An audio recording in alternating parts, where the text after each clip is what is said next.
Welcome to JH. Today, I will demonstrate how to bring back the menu bar and toolbars in Adobe Acrobat.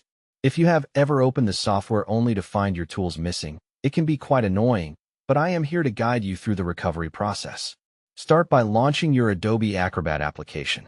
Once it is open, I will show you a couple of different ways to restore the menu bar. The first method is very simple.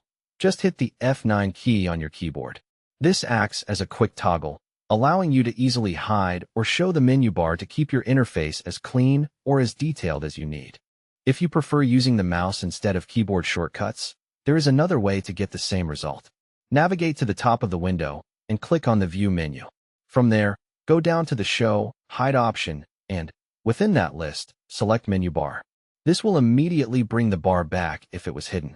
Now, go ahead and open any PDF document to start using your restored menu options.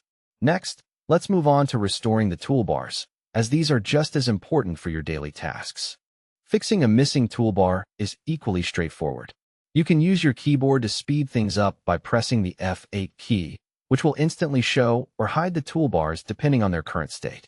For those who like navigating through buttons, there is an alternative. Head back to the View menu at the top, go to Show, Hide, then select Toolbar Items, and finally click on Reset Toolbars. This will refresh your setup and return the toolbars to their default state, which is perfect if you have made changes that are no longer working for you. These tips work whether you are reading, reviewing, or annotating documents. Following these steps gives you full control over your workspace for better efficiency. Thanks for watching, and I hope this helped you restore your interface. If you have questions, feel free to ask in the comments. Don't forget to like and subscribe for more helpful tutorials. See you next time.